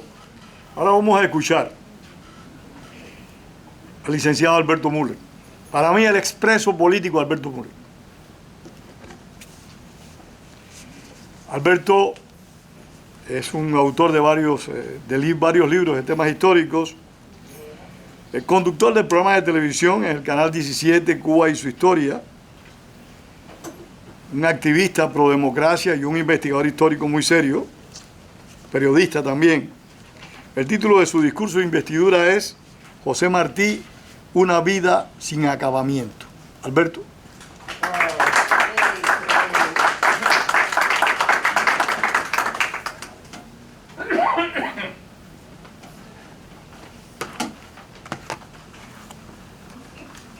Bueno, me dejaron para el final. Está bien. ¿Dónde mereces estar? Porque ahora están más cansados. Entonces, la tensión baja un poco. Estamos siendo por edad. Pero no precisamente por la juventud, ¿verdad? Bueno, ¿ascendiente o descendiente? Bueno, estimado Eduardo Lobo, Octavio de la Suárez y demás miembros de esta academia. Octavio de la Suárez. Eduardo Lolo. Eduardo Lolo. Agradezco esta maravillosa oportunidad que me ofrece de ser miembro numerario de la academia. No sé si me oye bien, ¿verdad? Sí. Sí, el micrófono está bueno. Bueno, esa es la juventud, ¿no? Eso no es otra cosa que eso. De ser miembro numerario de la academia. Desde muy joven, por esas ocurrencias misteriosas del quehacer humano, mi propia vida ha estado como estrechamente imbricada en la historia reciente. Más que una búsqueda personal, porque nunca hubo esa búsqueda personal con la historia, tal parece como la historia, en cierto sentido, se topó con un joven de mis características y lo estimuló a seguir un camino diferente. Cambié mi vida por diferentes razones que las creo muy loables, pero fue un cambio riesgoso y complejo para una temprana edad. Carezco de razones claras para entender en toda su magnitud esta relación cercana con la historiografía cubana desde 1959 hasta la fecha. Tenía entonces apenas 20 años de edad. Que se sepa esa edad, donde la juventud está llena de expectativas, de ilusiones, de amores adolescentes. No hay madurez, lo confieso. No hay madurez para detenernos a giros historiográficos profundos. Yo no la tenía. Si lo digo a la inversa, soy un mentiroso y yo no quiero ser un mentiroso. O sea, yo no tenía esa madurez. Pero en el desarrollo de esos acontecimientos, todo se fue complejizando misteriosa y rápidamente. Porque el acontecer histórico, y ustedes lo saben, muchos son historiadores, es abrasador. La historia no tiene tiempo. La historia es el hecho real y contra él tenemos que abrazarnos. O a él tenemos que abrazarnos. O es que no recordamos con la rapidez que Fidel Castro, alguien creo que fue el primero, lo identificó diabólico titiritero. Bueno, interesante. O es que no nos recordamos con la rapidez que Fidel Castro hizo trizas todos los compromisos democráticos de la revolución que él mismo había firmado en México con José Antonio Echeverría, en la Sierra Maestra con Felipe Pasos y en Caracas con el 26 de julio de Caracas. Los hizo trizas y todos esos compromisos incluían elecciones en 18 meses, respeto a la Constitución del 40, respeto a las libertades públicas. Hizo trizas. Pues aquí me tienen, de pie, después de todo lo sufrido, de los años de presidio, llenos de maltratos, de torturas, de simulacros de fusilamientos, de aislamientos prolongados. Estuve 2 años de mis 15 años de presidio en solitario. Son de las experiencias. Tengo pensado, si Dios me permite un poco más de tiempo, escribir sobre eso. lo solitario, es la vida solitaria que uno se abraza a tantas cosas. Los creyentes como yo, por supuesto, a Dios, pero otros a la vida, a la familia, en fin, es todo un misterio, pero es interesante. Y también triturado emocionalmente, lo confieso, por el esfuerzo titánico en unión de otras generaciones y de otros grupos para evitar que el comunismo se apoderara de Cuba. Fue una lucha titánica en la década del 60, 61, titánica, que concluyó, hay que decirlo, porque es historia, en una derrota aplastante por el abandono de nuestro aliado poderoso y amigo. Me refiero al gobierno de los Estados Unidos y al presidente John F. Kennedy. Y lo digo con mucho dolor, porque en Kennedy fue toda una esperanza para este país, pero con nosotros no cumplió el compromiso. Y aquí me tienen, después de toda la experiencia, soñando con la libertad y escudriñando los rincones de la historia.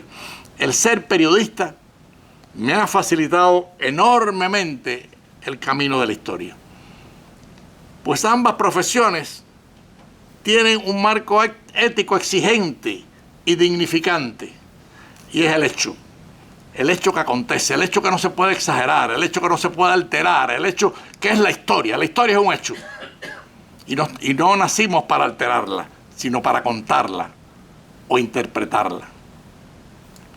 Gracias por esta oportunidad de ser miembro numerario de la Academia de la Historia.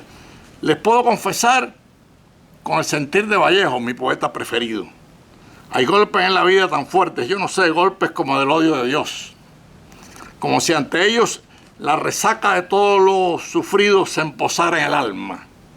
Yo no sé. Son pocos, pero son. Abren zanjas oscuras en el rostro más fiero y en el lomo más fuerte. Eso es lo que siento con mi sufrimiento, pero aquí estoy. La historia se topó con un joven de 84 años, que es lo que tengo ahora, pero me siento joven, de 84 años. Y obviamente para mí la historia ha sido como un huracán, me golpeó, me maltrató, pero la historia no maltrata, la historia en definitiva decursa, camina, recorre, y los seres humanos se topan con ella, ¿no? El misterio de la vida da margen para sufrir. Da margen. Y no podemos abrazarnos al sufrimiento, sino a la esperanza. Sufrimos, nos golpean, nos aíslan, nos trituran, nos fusilan, hacen todo lo que tienen que hacer. Sufrimos, pero aquí estamos llenos de alegría y de fe en la historia y por supuesto de fe en Dios. El misterio de la vida, como dije, repito, da margen para sufrir. Mi ensayo histórico ¿Por qué Fidel abandonó al Che? Es muestra de un esfuerzo de realidad y de verdad histórica. Cuando puedan, léanselo. Porque para la historia es importante entender en toda su magnitud la maldad de Fidel Castro. Es importante. El programa que dirijo y produzco en la televisión pública, que lo mencionó Pedro, Cuba y su historia, queda siempre a la disposición de la Academia de Historia de Cuba. Es de ustedes, porque es historia viva. Yo soy un mero director y productor, pero el programa es de la Academia. Y procedo a cumplir con rapidez, voy a hacer alguna síntesis, el trabajo que se me pidió presentar para la nominación como miembro de la Academia de Historia. Y me refiero a la vida de José Martí. Una vida sin acabamiento. Es una frase. Bueno, la vida de Martí estuvo marcada sistemáticamente por una elocuencia misteriosa al sacrificio. Porque nadie nace para sufrir. Nadie dice, no, déjame ir por el camino para sufrir. Nadie. Todo el mundo quiere tener una vida placentera, productiva, pero nadie quiere que lo torturen, que lo metan en... La experiencia de Martí en el presidio fue, de eriza cuando uno lee el documento de Martí. Y quiero recordar esa frase de Gabriela Mistral sobre Martí. Gabriela Mistral, premio Nobel, si la memoria no me falla, 1945 o 46, adoraba a Martí. Martí era una personalidad interesante porque Rubén Darío, el supuesto padre del modernismo, lo consideraba su padre. Y Gabriela Mistral lo adoraba. Adoraba a Martí. Y Mistral dice, la obra y la persona de Martí fue ella decía mina sin acabamiento. Pero bueno, yo me he tomado la libertad porque además la respeto y estoy seguro que ella me quiere, aunque nunca nos conocimos. Unamos esa frase de la Mistral realmente a la vida de Martí. Yo recuerdo, o siento, y lo cito, la frase de Martí, siento que jamás acabarán mis luchas. O sea que Martí estaba consciente de que la historia le estaba exigiendo bastante. Qué curioso que Martí le confesara a su madre, con otras palabras, el mismo sentido de la observación de la poetisa chilena en cuanto a una vida sin acabamiento. Cuando Martí en vida conoció muchas elocuencias, pero en Dos Ríos experimentó la elocuencia misteriosa de morir en una encrucijada amorosa. Digo amorosa porque algunos historiadores hablan del supuesto suicidio. Eso no hay suicidio. Realmente la elocuencia de Dos Ríos, y de eso tendremos que escribir algún día. Dos Ríos fue un error del generalísimo Máximo Gómez. Nunca se debió haber dado esa batalla. Pero bueno, dejo eso para otro momento, porque eso es historia. Pero no hay tal. Martí lo que quería era pelear. Bueno, por esos paradigmas mueren Dos Ríos. Y aquí el tema central de nuestra ponencia. No voy a hacer una relación puntual, es más, voy a sintetizarla, porque todos estamos ya en la hora de cenar y creo que hay que ser respetuoso con el tiempo, hay que ser respetuoso con la historia. Y ustedes también son historia. Entonces tengo que ser respetuoso con ustedes. No sería justo con el tema de la conferencia citar todos los amores de Martí, porque algunos se cruzaron, y ahora uso una metáfora poética, algunos se cruzaron como el mendigo y la flor, circunstancialmente. O sea, no son importantes. Pero por supuesto, aparecerán algunos amores muy exponenciales y precisos, parecidos a las arenas de la playa cuando se alborotan al escuchar el canto de la golondrina. Ustedes han escuchado el canto de la golondrina. Dan ganas de vivir cuando se escucha ese canto de un pájaro pequeño. Y aunque es cierto que lo amoroso es consubstancial en la vida de Martí, debemos insistir en lo sustancial está en el misterio del acabamiento. O sea, a mí la frase de la Mistral me impresionó, porque toda la vida de Martí, toda, queda sin acabamiento. Fracasa su matrimonio con Sáez Bazán, los padres no entendían su lucha. Esa frase de Martí, cuando escribe en la época del presidio, mírame madre y por tu amor no llores, piensa que nacen entre espinas flores. Esa es una frase bellísima, esa es una metáfora de vida llena de optimismo. Pero esa es Martí, esa es la vida sin acabamiento. Duro que hacer. Ya después en México se produce un hecho interesante que estudiar en la vida de Martí. Su famosa relación tormentosa con Rosario de la Peña, aquella mexicana tiposa, elegante. Martí se enamoró de ella. ¿Quién no se enamora de una mujer hermosa? Sin embargo, aquello no funcionó.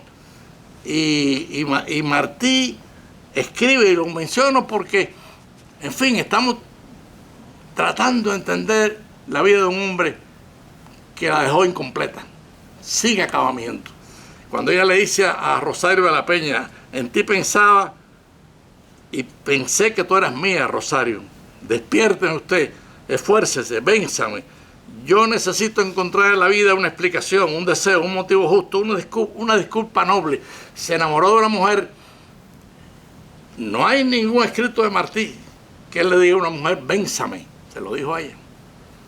Pero bueno, aquello fracasó. Pero ¿por qué hago énfasis? Porque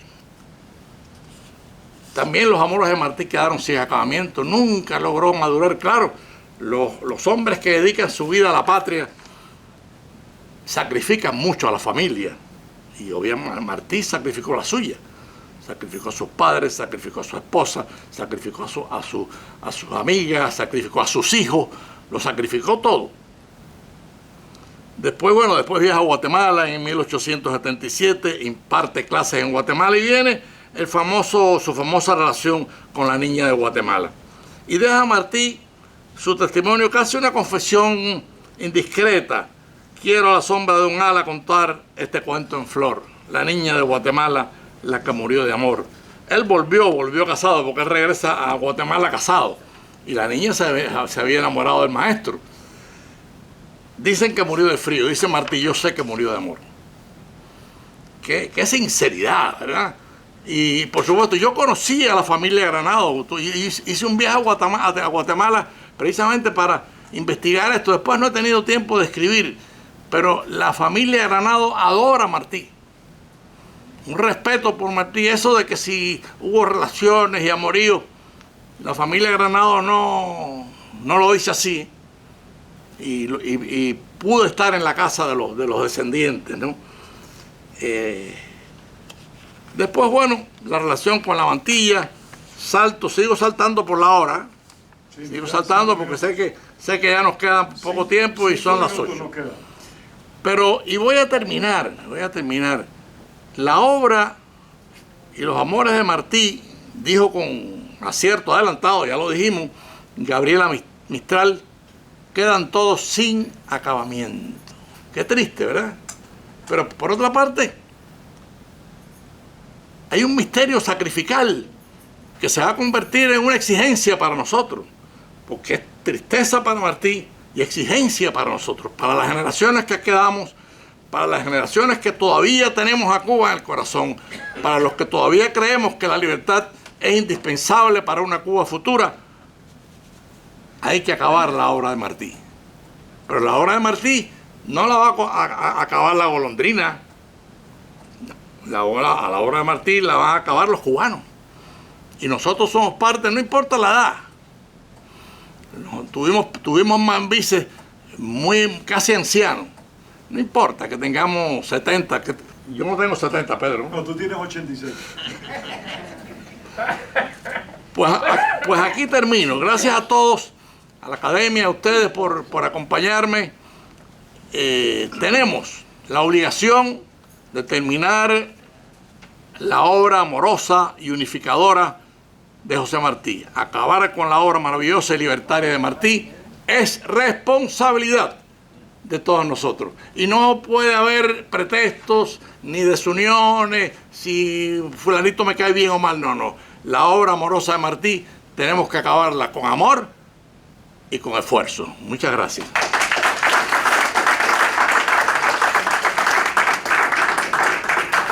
Muchas gracias, Alberto Müller. Esa obra hay que darle punto final y lo más pronto posible con los sacrificios que implique.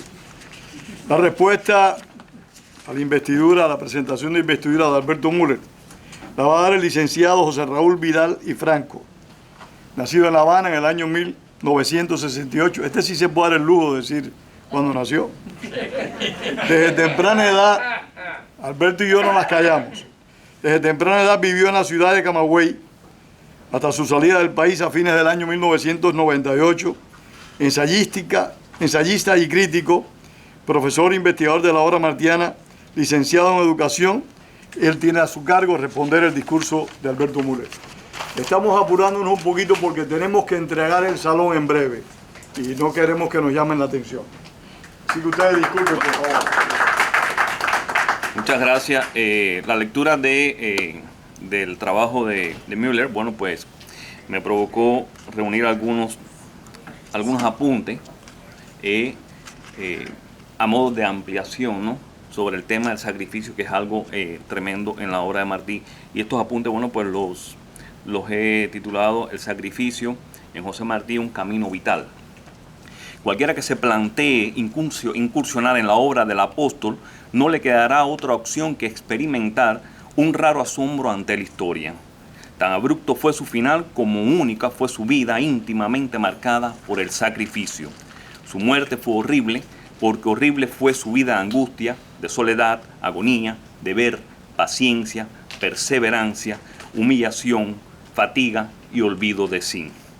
Martí hizo de su vida un ofertorio sin límite, particularmente comprometido con el deber por la redención de la patria. Para servir, la voluntad que lo guió estuvo a saber fundada en una sentencia de carácter universal: la vida es una prueba, la muerte es un derecho. Nunca halló descanso en medio de escollos y vicisitudes, aun cuando el destino le deparaba un final similar al de un poema heroico. Yo moriré sin dolor, será un rompimiento interior, una caída suave y una sonrisa. Por supuesto, estamos hablando aquí de una experiencia interior, porque sabemos que la caída del caballo no fue suave. El tono profético de este apunte, digámoslo así, es notorio y definitivo para quien fue seducido muy temprano por una fuerza que le preparó el espíritu para asumir las empresas más difíciles de su existencia hasta llegar sin descanso al cruce de dos ríos. Ahora bien, detengámonos por un instante en el vocablo sacrificio, del latín sacrificare, cuyo significado viene determinado por los componentes léxicos sacro, sagrado, y facere, hacer, de modo que, en el sentido estrictamente latino del término, implica hacer sagradas las cosas. Y en este caso, la lucha de Martí la hizo sagrada. Ciertamente, el dolor y la idea de la muerte junto con el sacrificio son conceptos cuya naturaleza denota simultaneidad a lo largo de toda la obra martiana. Ambos se complementan con intensidad a medida que el escritor se acerca al término de sus días. A tenor de estas consideraciones, podemos convenir que Martí se sabe condenado por varias causas, a saber, su salud físicamente perennemente resquebrajada, entre las muchas maluqueras o morideras, como él mismo le llamaba. Martí asistió también o sufrió de sarcocele a causa de la cadena que llevó en presidio, y precisamente de esa cadena que uno de los investidos aquí ha replicado el anillo de la cadena de plata, y que yo tengo el honor de llevar uno también. Muchas gracias, René. Según el doctor Juan Cisneros Correa, que fue su médico de cabecera en Nueva York, esa cadena le provocó una lesión inguinal que le provocó tener que ser operado varias veces por los padecimientos, ¿no? Y agréguense también el tumor de la pierna derecha, los padecimientos digestivos, los problemas en las vías respiratorias, etc. Por lo demás, en el plano sentimental ya se mencionó aquí su matrimonio resquebrajado, deshecho completamente, y en el orden político, sobre todo, la década de 1880, por ejemplo, fue extensivamente una década muy convulsa en la vida de Martí, porque fue objeto de espionaje por la David Company y por la Pinkerton también, que fueron pagadas por la Capitanía General de La Habana. Es tildado también de iluso por exaltar el ánimo de los exiliados cuando desembarcó Calixto García en Cuba con la empresa aquella que inmediatamente fue un fracaso también. De manera que enfermedades, desamor, soledad, espionaje, intrigas e incomprensiones políticas, liderazgo patriótico, ¿no?, por supuesto, y trabajo incansable trascienden de un tirón toda esa década de 1880 para concluir en el atentado que le puso al borde de la muerte en 1892. De conjunto, el sufrimiento y el dolor son significados intrínsecos a la muerte, o a la imagen, de Cuba, que invita a batallar a lo magno, a este Martí, según lo describe en su poema Dos Patrias. Ya en un texto tan temprano como el presidio político en Cuba, se ha manifestado esa misma idea de esa Cuba que lo invita a batallar. Y cito: mi patria me había arrancado los brazos de mi madre y señalado un lugar en su banquete. Yo besé sus manos y la mojé con el llanto de mi orgullo, y ella partió y me dejó abandonado a mí mismo. Aquí, la sublimación de la patria adquiere un carácter sagrado, como dije al principio, en la lucha de Martí por la redención de la libertad de su pueblo. No es de extrañar entonces que, roído por la cal y el sol de las canteras, asistiera atónito a un banquete cuya alegoría simboliza los desmanes de la patria fustigada por el gobierno español. De hecho, la experiencia juvenil del presidio selló desde entonces un apostolado de amor y servicio que colmó quizás el momento más feliz de su vida, como lo mencionamos ahorita, en aquel lance fortuito acaecido en el 19 de mayo de 1895 en el cruce de agua de Dos Ríos. Una vez salido del presidio, de haber descendido a los infiernos sin un Virgilio que lo guiara, sale a la vida allí en la finca de la familia Sardá. Y allí, sumergido en las lecturas de la Biblia, pues reafirma quizás ese carácter profético de lo que sería su vida. Sufrir por la patria será el fundamento de su existencia, su gran prueba espiritual. Y dice, todas las grandes ideas tienen su gran nazareno, afirmó. Admite, por tanto, la necesidad del sufrimiento como un modo de expansión espiritual y considera su agonía existencial como un modo de redención para la nueva nación. Y cito, en esta tierra no hay más que una salvación, el sacrificio. No hay más que un bien seguro que viene de sacrificarse, la paz del alma. Todas las desventuras comienzan en el instante en que, disfrazado de razón humana, el deseo obliga al hombre a separarse, siquiera sea la desviación imperceptible del cumplimiento heroico del deber. El martirio, he ahí la calma. Martí es capaz de entender el propósito del sufrimiento sin caer en las redes de la amargura o la tentación de la venganza, e incluso sin que ello se reduzca a un mero sentimiento personal que simplemente despojaría el patriotismo de toda su legitimidad. Su agonía implica un bien político común cuyo propósito se concreta en la redención y prosperidad de la patria a través de una fórmula ética que dice: sirve y vivirás, ama y vivirás, despídete de ti y vivirás. En términos de credo práctico, para nuestro apóstol, el servicio a la patria resulta una entrega absolutamente incondicional. Servir sin límites, aun a costa de su propia vida, constituye entonces el legado ético de una obra en cuyo ámbito definió: es ley maravillosa de la naturaleza que solo esté completo el que se da, y no se empieza a poseer la vida hasta que no vaciamos sin reparo y sin tasa en bien de los demás la nuestra. Y de esa concepción filantrópica de la existencia arriba a la conclusión de que la vida es una batalla a la que se vuelve una y otra vez para redimir el espíritu en la perspectiva justa de la plenitud del amor, y a ofrecer a los hombres mi servicio, triste y dignamente dijo una vez estado llegando allí a Caracas. Para Martí, todas las virtudes del sacrificio residen en esa capacidad de servicio siempre vinculada al bienestar de los demás. Indudablemente, su disposición para el sacrificio es de honda resonancia cristiana en toda la dimensión histórica y dogmática del término. De modo que para él solamente está, según dice en el poema Yugo y Estrella, vivo el hombre que se da. Recuerde que termina: y el vivo que a vivir no tuvo miedo, se oye que un paso más sube en la sombra. Permítame cerrar estas anotaciones, bien atropelladas por supuesto, con uno de los versos más sublimes que pudieran existir en lengua hispana, escrito por nuestro apóstol, que dice: padece mucho un cirio que ilumina. Fíjense el término, un cirio que ilumina.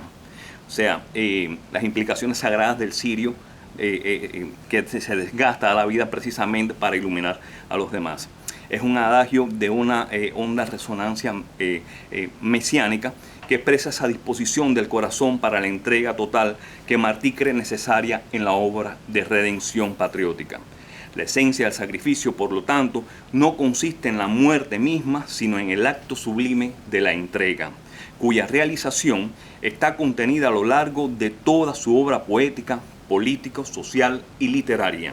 Fue consecuente con ella, cosa que es muy rara en muchísimas personalidades, sean escritores o políticos, puesto que cuanto pensó, escribió y dijo no fue diferente de lo que hizo.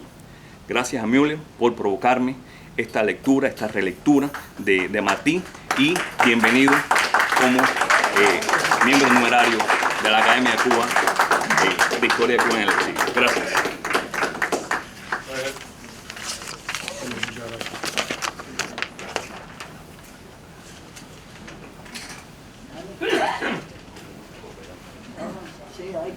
Porque que lo que él no ha dicho es que Pedro Corzo es el vicepresidente nacional de nuestra academia.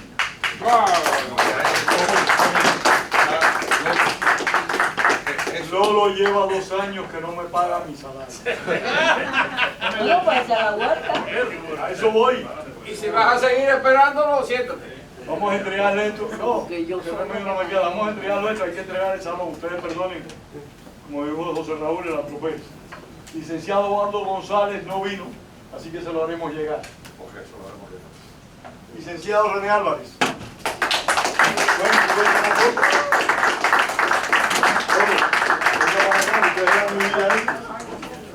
tiene que entregar estas cosas usted. Por la edad, ¿no? No, porque fue el creador de esta institución. Mira, mira el cuadro para el frente. Ahora. Él es un niño.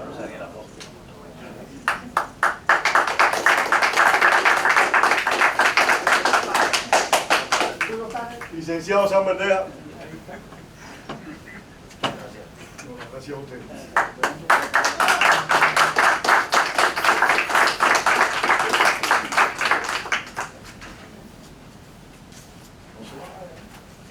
Y el licenciado Alberto Muro.